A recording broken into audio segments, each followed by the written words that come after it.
Alright boys, welcome back to another video. Knicks Daily here. Today we're going to be talking about Paul George because the Knicks have interest in trading for him if he opts into his $48.8 million contract. He also could opt out and test free agency. He could opt in and demand a trade. He could opt in and stay with the Clippers. We don't really know exactly what's going to happen, but we do know, according to Mark Stein, that if George opts in and demands a trade, the Knicks would have interest. There's also another trusted source who has the Knicks on his list of teams that are a suitor for Paul George if he ends up indeed opting into the final season of his current contract. The question would be, do we even want Paul George? And I don't mean the Knicks, I mean as fans, right? Because that's what we talk about, man. We debate things like this. The other question is, what is it going to cost? Julius Randle certainly would have to be in that because of salary purposes. Mitchell Robinson, I'd imagine another guy that would be talked about in that, and Miles McBride, just to give a young sort of piece that for the future for the Clippers. But I don't even think I would do that. I'm not trading Miles McBride for Paul George. I would trade Randle. I wouldn't mind trading Mitch at all. But when it comes to Miles McBride, I don't see why we would give up one of the best budget value contracts in basketball coming off of our bench, especially considering that Brunson is about to get extended. Paul George would be making a ton of money. We'd have to extend him because we're not trading all of this for him to just leave the next season, right? And then, not to mention, Bojan Bogdanovic is a guy that we're going to guarantee his contract. That's going to be close to $20 million. And Josh Hart and Devo are already paid. So, and we'd have to give up picks because the Knicks, as of right now, have 9 first-round picks. They've got 7 second-round picks. So nobody would be able to put together a better trade for Paul George than the Knicks because of how much capital we have and who's going to be able to give up an all-star for Paul George. Like Julius Randle's a multi-time all-star. Mitchell Robinson's one of the best defensive bigs in basketball. And then, of course, Miles McBride is a guy who is one of the more improved players this season. So depending on the price, I would be 100% willing to go get Paul George because this is just my opinion. I'm not going to speak for every Knicks fan. Paul George is a better basketball player than Julius Randle. He's a significantly better defender. He's a significantly better off-ball player. He's 34. Randle's about, 29 years old? I believe he'll be 30 at the end of the year.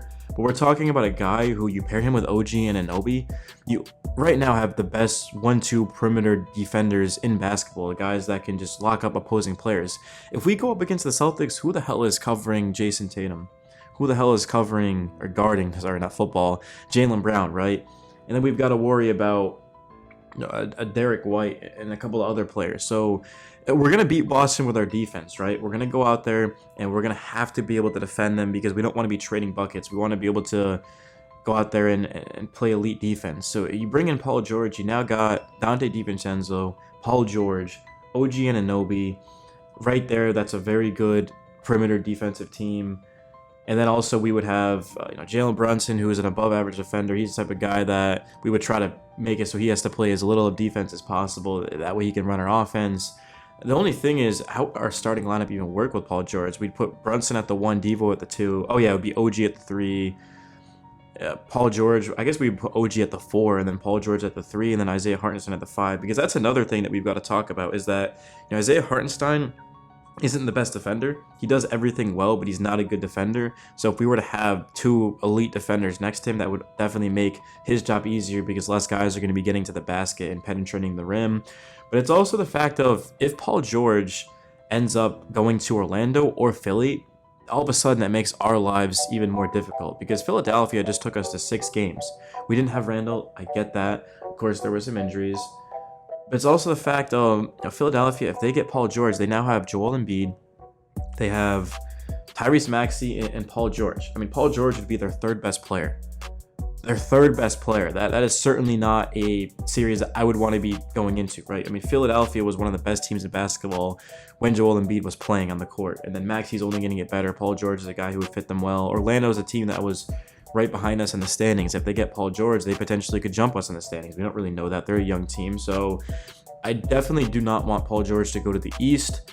I definitely don't want to just overpay so that way he doesn't. But at the same time, I don't think it would cost Miles McBride because you look at PG, he's 34.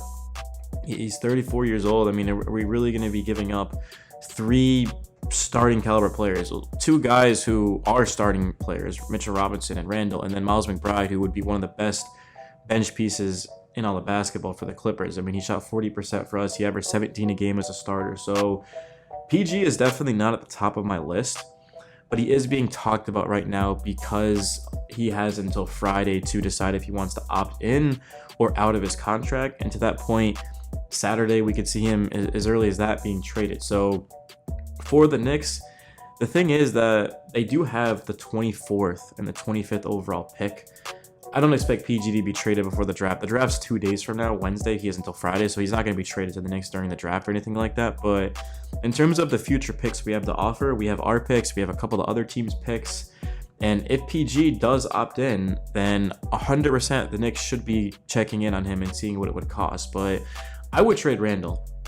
I would trade Randle for Paul George. The reason why I don't really want Randle that much is because he can hit free agency in 2 seasons. He has this year, then he could be eligible for free agency. He could get extended, but the thing with Randle is we haven't seen him play well in the playoffs. Last season, he didn't even get to the playoffs because of an injury. He also he's not a good off-ball player. He's not the best defender. He's the type of guy who can score the basketball, but the fact that the Knicks were able to win 50 games and go to a 7th game of the semifinals without Randle shows that, do we really need him, right? Especially because when we match up against Boston, the team we're chasing is Boston, right? Boston is the one team that the Knicks are going to have to be able to beat. And we said that even leading into the playoffs is that somebody has to be Boston. Why not it be us? But we never got a chance because of the injuries. But it's also, Randle's is not a good matchup against Boston. Paul George is, because he is a guy who plays without the ball, moves well without it, is an amazing defender. He's a very good 3-point shooter. In the regular season, Paul George shot 41.3% from 3. In the postseason, he was at 37. Julius Randle, this past regular season, he shot 31% from 3. So we're getting a much better defender, a much better shooter, a much better off-ball player. We're also getting a guy who, when he's been healthy, has proven time and time again that he's one of the best players in basketball. PG averaged 24 a game, guys, in the regular season. 5 assists, 9 rebounds. We saw back in 2022, the first, I don't remember how many games it was, but the first like third of the season, Paul George looked like he was about to win MVP, and then he got injured and his play fell off. But the upside of Paul George is through the roof. This move could put us over Boston. It could put us in a situation to where the Knicks are now all of a sudden the best team in basketball. I think Paul George has that type of impact, but also he hasn't been able to stay healthy the past couple of years. This past season he did, but prior to that he hadn't been able to stay healthy, and the age is certainly concerning, 34 years old. But I still think PG has a lot left in the tank, and even if we get one good year out of him, to me that's still worth this trade, because that's going to put us in a situation to win a championship. I don't know if Julius Randle and Jalen Brunson is going to be good enough. I don't. But I do know that Paul George and Brunson at least has the potential to be, because it's going to take a lot of pressure off of Brunson, because you're not going to be able to double Brunson. With PG and Devo spotting up, it's just not going to happen. OG, of course, we know what he brings as a cutter especially, but also as a 3-point shooter. He shot the ball 36% from 3, didn't he? Or actually 38, even higher. He shot 38.2% from 3 in the regular season. Postseason was at 41, so he's able to elevate that. So to me, I'm doing this, man, because I understand that the Knicks, if they win the championship, it's going to be because of their defense, not their offense. So that's why let's go out there and let's get an elite perimeter defender, a guy who has shown time and time again that he can be one of the best two-way players in basketball. So that's where I'm at right now. Paul George is a guy that I would love to see in New York for a bunch of reasons that I just explained to you guys. If you enjoyed the video, drop a like, subscribe, and I'll see you boys in the next one. Peace.